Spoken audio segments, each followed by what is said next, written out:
जय हिंद दोस्तों। आज इतनी रात में वीडियो बनाने का एक ही मकसद है कि मेरे भाई के साथ गलत हुआ है। तो कुछ मेरे भाई खामोश बैठे हैं, तो उनकी नींद हराम करने के लिए वीडियो बना रहे हैं। आज आप लोग देख रहे होंगे कि सबसे बड़ा चुनाव, लोकसभा चुनाव हो रहा है। कल चौथे चरण की वोटें पड़ना है। आज की डेट में रायबरेली भारतीय जनता पार्टी से प्रत्याशी दिनेश प्रताप सिंह प्रत्याशी बनाए गए हैं। उनके सामने कांग्रेस पार्टी से राहुल गांधी जी खुद मैदान पर हैं। तो दिनेश प्रताप सिंह की विशाल जनसभा को संबोधित करने के लिए मुख्य अतिथि गृह मंत्री अमित शाह जी का आगमन हुआ। अमित शाह जी का कार्यक्रम चल रहा था। अमित शाह जी भाषण कर रहे थे कि वहीं पर एक पत्रकार को दौड़ा कर पीटा गया, मारा गया और प्रशासन क्यों नहीं एक्शन लिया, क्यों मूक दर्शक बन गया, ये सबसे बड़ा सवाल। जैसे सूचना मिल रही है, वीडियो वायरल हो रही हैं, राघव त्रिवेदी जी वहाँ पे कवरेज कर रहे थे। सुनने को मिल रहा है कि राघव त्रिवेदी जी के पास रिकॉर्डिंग थी कि उसमें महिलाएं एक्सेप्ट कर रही थी कि यहाँ पर पैसे दे देकर मुझे बुलाया गया है।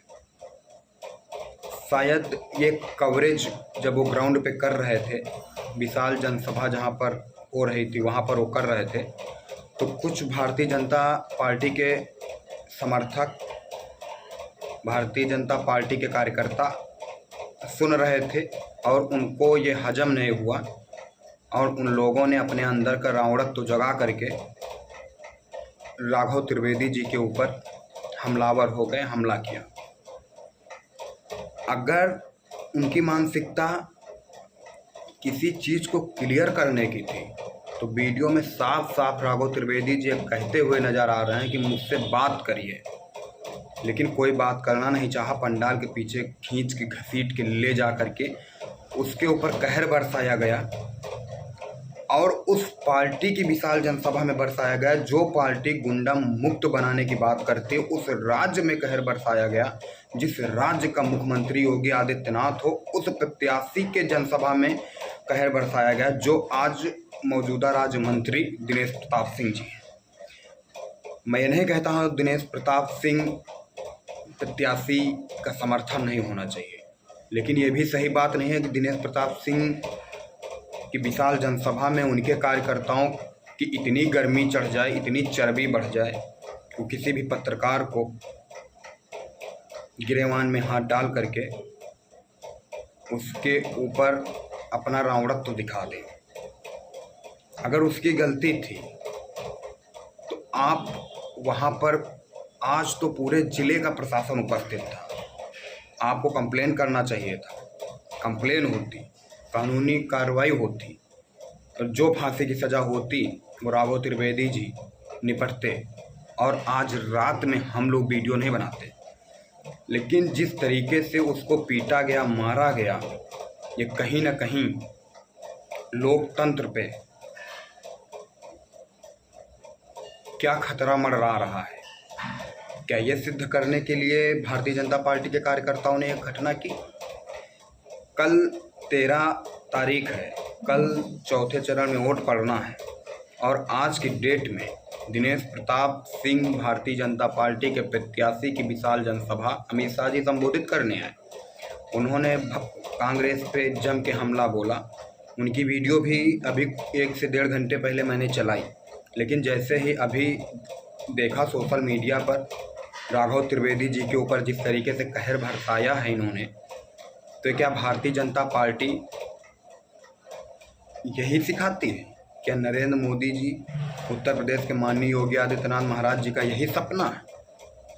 एक तरफ योगी आदित्यनाथ महाराज जो गुंडा मुक्त प्रदेश की बात करते हैं, गुंडा मुक्त प्रदेश बनाने की बात करते हैं, गुंडों को ऊपर भेजने की बात करते हैं, जिस भाषा में समझेगा उस भाषा में समझाने की बात करते हैं, वहीं दूसरी तरफ उनके कार्यकर्ता इस तरीके से जब पत्रकारों के ऊपर हमला कर रहे हैं तो आपको क्या लगता है जनता के ऊपर ये लोग क्या नहीं करते होंगे? मैं नहीं कहता हूँ कि जिसने ये काम किया है वो गलत है, वो बहुत सही है, तो उसको वहाँ पे प्रशासन के पास जाना चाहिए था अगर इन्होंने गलत किया था। लेकिन आपको ये किसने पावर दे दिया कि आप वहाँ पर उपस्थित एक रिपोर्टर जो कि गृह मंत्री जी वहाँ पे भाषण कर रहे हैं उसको कवरेज कर रहा है और उसके ऊपर आप लोगों ने इस तरीके से कहर बरसा दिया। तो मेरी विनती है समाज में सभी पत्रकार भाइयों से कि जिस तरीके से हम लोग सिस्टम पे बैठे हुए लोगों को ज़मीन से आसमान तक पहुंचाते हैं, उसी तरीके से रातों रात राघव त्रिवेदी जी की इस घटना को ज़मीन से लेकर के आसमान तक पहुंचाएं। रायबरेली से इस घटना को उठा करके राजधानी मुख्यमंत्री योगी आदित्यनाथ महाराज जी तक पहुंचाएं। केंद्र के सरकार नरेंद्र मोदी जी तक पहुंचाएं, क्योंकि ये घटना इतनी साधारण नहीं है। अगर हम लोग इसमें शांत हो गए, इसमें हार गए, तो ऐसा नहीं है कि एक राघव त्रिवेदी जी की हार होगी, कल आपका भी नंबर है। क्या हम लोग किसी पार्टी के गुलाम हैं? जिसका मन होगा आएगा, कुचल के चला जाएगा। और सोचने का विषय है, अभी हापुड़ में घटना हुई थी, सभी वकील एक हो गए थे। आज की डेट में आप देखिए राजनीति हो रहा है, सभी दल के नेता जो बीजेपी कांग्रेस को बोलती है तो क्या कांग्रेस इतनी गलत है? जो कांग्रेस बीजेपी को बोलती है तो क्या बीजेपी इतना गलत है? लेकिन इसका सबसे बड़ा कारण जानते हैं क्या है? ये लोग हर हालत में अपने प्रत्याशी को केवल जिताने का मकसद लेकर के चल रहे हैं, इसीलिए एक दूसरे के ऊपर इस तरीके से हमला कर रहे हैं। और इन लोगों के अंदर कभी भी किसी भी प्रकार के भेदभाव नहीं होते। जनता आपस में मरती है और हर विधानसभा के चुनाव, लोकसभा के चुनाव में कई सारे चेहरे देखा जाता है। पार्टियों में किस तरीके से दल बदल करते हैं सब लोग जानते हैं। लेकिन आज हम पत्रकार भाइयों में सबसे बड़ी एक यही कमी है कि डिजिटल वाले इलेक्ट्रॉनिक को खाए जा रहे हैं, इलेक्ट्रॉनिक वाले प्रिंटिंग को खाए जा रहे हैं, प्रिंटिंग वाले यूट्यूबर को खाए जा रहे हैं। तो इस तरीके से जब हम लोग अलग अलग भेष में काम करेंगे ना, तो इसी तरीके का अत्याचार होगा। हाँ, ये बात सही है कि हमारा लोगों को जो क्षेत्र है हम उस पर अपना ईमानदारी से काम करें, लेकिन अगर मेरे किसी भाई के ऊपर संकट आता है तो हम लोगों को एक हो करके इन लोगों को अपनी ताकत दिखानी होगी, जिससे कल किसी भी भाई के अंदर अगर ये जोश उत्साह आए कि मैं 5000 का मोबाइल और 500 का माइक ले करके भ्रष्टाचार को दिखाना चाहता हूँ, अपने समाज के लिए कुछ करना चाहता हूँ, तो उसके दिल में एक चीज़ होना चाहिए, अगर मेरे खिलाफ कोई आएगा, मुझे सताएगा, तो मेरा पूरा साम्राज्य, मेरा पूरा पत्रकार का परिवार मेरे साथ खड़ा हो जाएगा। हमारा, आपका, जितने भी मेरे कुछ भाई हैं इस क्षेत्र में जिनको मुझसे दिक्कत है, ठीक है, मेरी कुछ कार्यशैली, मेरा कुछ काम करने का तरीका आपको नहीं पसंद है, आपका मुझे नहीं पसंद है, तो एक अलग विषय हो गया। लेकिन इसका मतलब ये नहीं कि मुझे आपका काम करने का तरीका नहीं पसंद है तो कोई बाहरी आकर के आपके गाल पर तमाचा मार के मेरे सामने चला जाएगा। उसको उसी जगह, उसी अंदाज में, जिस भाषा में समझेगा उसी भाषा में वहाँ पर पहले उसको समझाऊंगा। हमारा आपका जो मतभेद है वो बात की बात है, हमारी आपकी कोई जाति दुश्मनी नहीं है, जो है ठीक है, लेकिन इन लोगों से लड़ना होगा और राघव त्रिवेदी जी को न्याय दिलाना होगा। ये देखिए राघव त्रिवेदी जी की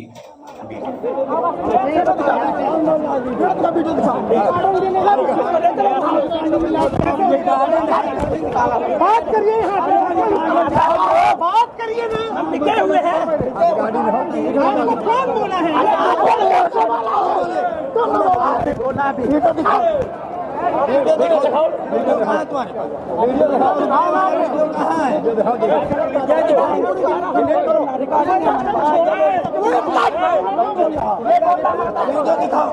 दिखाओ, छोड़ोगे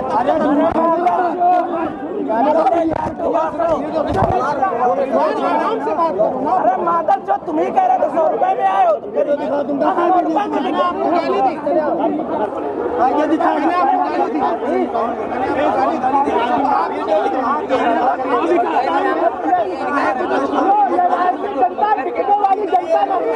कौन कह रहा है? बोल रहे बात सुनेंगे बताइए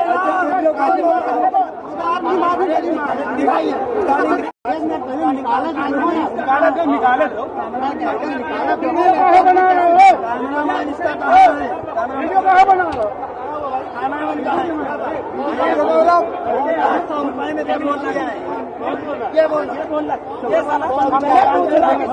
बिकने वाले लोग भैया हमारे मजाक कर लेंगे आप मजाक कर लेंगे यहाँ पर अगर गलत होगा अगर कोई कह रहा है आप बोलने तो दो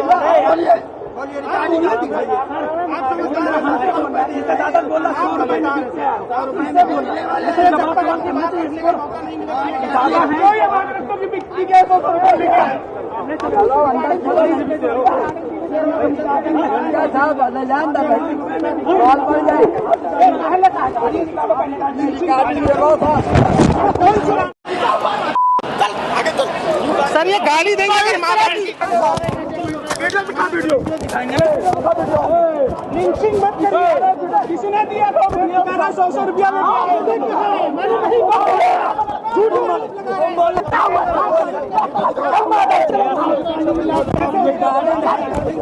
बात करिए बात करिए ना।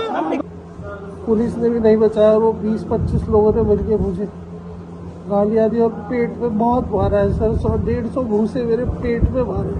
सर वाकया इतना बताऊंगा कि इस देश की पुलिस और मीडिया पर आज मेरा भरोसा उठ गया।